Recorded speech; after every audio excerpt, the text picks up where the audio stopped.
하루에 한두 번 정도 정확한 타점이 여러분 간혹 가다가 나오기 때문에 이 지점을 여러분들 반드시 공략해서 여러분들만의 매매 기법을 통해 수익을 낼 수 있게끔.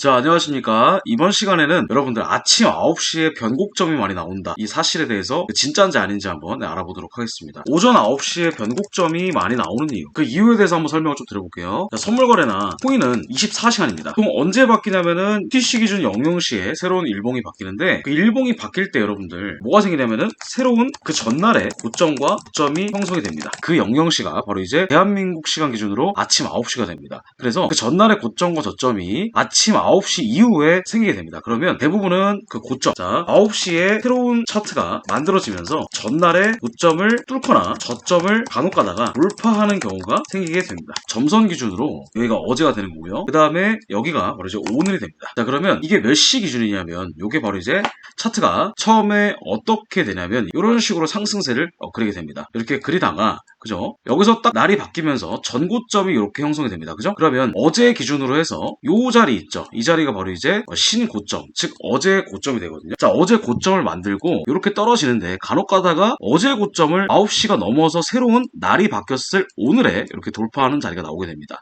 자, 근데 여기서 돌파했다가 그냥 날아가는 경우가 있고, 돌파했다가 대부분 이런 식으로 추세가 바뀌는 경우가 있습니다. 전접점도 마찬가지예요. 추세가 그러니까 어제 기준으로 계속 이제 추세가 떨어졌다고 한다면 이렇게 올라갈 때 여기서 어제 기준으로 점이 이렇게 형성이 되게 됩니다. 그 오늘 아침 9시에 이렇게 날이 바뀌었을 때 그때 저점을 한번 이렇게 살짝 뚫는 척을 합니다. 근데 여기서 뚫고 내려가는 경우도 있겠지만 보통은 뚫고 다시 이런 식으로 반등이 나오는 그런 지점을 여러분들 찾아볼 수가 있겠습니다. 지금 비트코인 같은 경우도 저가 반등이 나오고 있는데 잘 보세요. 여기서부터 한번 좀 보도록 하겠습니다. 여기 보시게 되면 점선이죠. 점선이 보이시는데 이 점선이 바로 이제 아침 9시가 됩니다. 아침 8시와 9시에 경기가 되는 거예요. 자, 그럼 만약에 예를 들어서 이 지점을 한번 생각을 해본다면 여기 있죠. 여기서부터 여기까지가 자 8월 27일 날 상승세로 마감했습니다. 자, 그러면 8월 27일 날 상승세로 마감을 하고요. 종가가 언제 끝나냐? 종가가 이쯤 끝났죠. 그러면 그 상승세 마감하기 전에 고가가 바로 여기가 됩니다. 그죠? 9시가 넘어서 살짝 여기를 건듭니다. 그죠? 근데 건드렸는데 여기서 신고점을 만들지 못하고 이렇게 밀리는 경우가 생깁니다. 그럼 여기가 바로 이제 단기 고점이 되는 경우가 많이 발생을 합니다. 자, 그러면 여기도 마찬가지죠. 8월 28일 날도 마찬가지로 박스예요. 보합으로 끝나서 8월 28일 형성된 고가가 여기가 됩니다. 그죠? 그 다음으로 넘어갈 때가 언제가 되냐? 8월 29일이 되겠죠. 8월 28일 날의 고점을 살짝 건들고 이런 식으로 밀리는 경우가 생깁니다. 자, 그래서 아침 9시에 이렇게 전날 고점이나 전날 저점을 살짝 터치하고 올라가거나 터치하고 떨어지는 경우가 굉장히 많거든요. 그게 새로운 매도와 매수의 기회가 될 수 있겠다, 이렇게 설명 좀 드립니다. 자, 그러면 이게 무조건 전고점이나 전저점을 터치만 하면 무조건 올라가느냐? 그건 아닙니다. 지금 보시게 되면 이렇게 신고점을 찍고 나서 그러니까 8월 28일 기준으로 가를 8월 29일 날 터치했는데 이렇게 떨어졌잖아요. 그 이유는 뭐냐면 이런 식으로 8월 29일 날 만들었던 양봉의 거래량이, 양봉의 거래량이 나온 이유는 전에 8월 28일 그리고 8월 27일에 걸쳐서 이런 식으로 상승세가 나왔기 때문에 추가적인 고점을 돌파하게 되면 당연히 올라갈 거라고 생각을 하죠. 자, 근데 중요한 건 여기서 상대적인 거래량을 보는 거죠. 8월 28일 전에 고가를 찍었을 때의 매수세가 있습니다. 이 매수세를 이렇게 비교해 보면 이런 식으로 거래량이 이렇게 줄어든 모습을 여러분들이 확인할 수가 있습니다. 그럼 이럴 땐 여러분들 추세가 바뀔 수가 있다. 전저점이나 전고점을 자 9시 기준으로 건드렸는데 거래량이 적다? 그럼 이거는 무조건 추세가 바뀔 가능성이 높다, 이렇게 생각하시면 돼요. 자, 이것도 마찬가지입니다. 여기서 전고점과 전저점을 체크를 했는데 지금 전저점을 이런 식으로 뚫어냈단 말이에요. 그죠?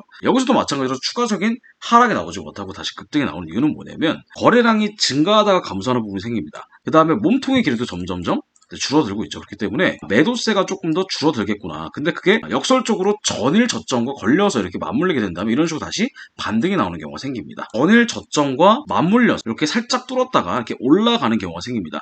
이게 왜 이런 경우가 생기냐면 전일에 이렇게 하락 파동의 거래량이 있습니다. 그 거래량. 근데 신규로 뚫었을 때 거래량이 훨씬 더 상대적으로 작잖아요. 이런 식으로 추세가 바뀔 수도 있다. 상승으로 잠깐 올라갈 수도 있다. 이렇게 여러분들 생각할 수가 있습니다. 이게 무조건 추세가 바뀐다 이건 아니지만 이 자리만 여러분들 공략을 한다면 하루에 단타 자리 나온다, 이렇게 보시면 돼요. 오늘도 마찬가지로 쌍바닥을 찍고 올라가는데 자, 이것도 한번 보겠습니다. 자, 전일 저가를 한번 찍었습니다. 여기 이때가 8월 30일, 여기가 8월 31일이 되죠. 8월 30일 날 저가를 갱신했어요. 그럼 저가가 8월 31일 날 9시가 딱 바뀌었을 때, 즉 날이 바뀌었을 때 살짝 터치를 하고 올라갔었죠. 전일 저점을 건드리긴 했는데 갑자기 매도 거래량이 확 줄어드는 겁니다. 절대값은 떨어졌어요. 그러니까 전봉보다 절대값은 떨어졌지만 거래량이 확 줄은 모습이 보이면, 특히 전일 저점을 건드렸다가 다시 올라가는 경우가 보이면 이 자리가 여러분들 굉장히 중요한 매수 타점이 될 수도 있다. 이거 여러분들 기억해 주시면 좋을 것 같고요. 이것도 마찬가지입니다. 여기도 상대로 전일 저가를 한번 터치를 했습니다. 자, 그런데 신규로 매도 거래량이 상대적으로 훨씬 더 적었습니다. 그러니까 요거는 지금 1시간 봉 양봉으로 끝났기 때문에 대략 한 15분상으로 한번 체크를 한번 해보도록 한다면 전반적으로 매도 거래량이 이제 많이 나왔었죠. 그렇죠? 1시간 봉상으로는 터치를 했지만 매도 거래량이 훨씬 더 상대적으로 적게 나왔습니다. 그렇기 때문에 이런 식으로 추세가 이렇게 9시 기준으로 해서 아침 시간 이렇게 반전이 많이 나온다. 자, 그리고 보통 이제 9시에 많이 나오기 때문에 아침 9시 기준으로 신고점을 찍냐 아니면 신저점을 찍느냐에 따라서 추세가 바뀔 가능성이 높다 보시면 돼요. 여기도 보시게 되면 이런 식으로 전일 고점을 살짝 돌파를 했죠. 돌파했을 때 이 매수 거래량이 확실히 줄어들었던 모습이었습니다. 그죠? 그렇기 때문에 여기가 고점일 수도 있기 때문에 이 부분에서 9시가 딱 바뀌고 나서 이 자리가 매도 자리가 되기 때문에 이런 구간 여러분들 응용을 하시면 수익을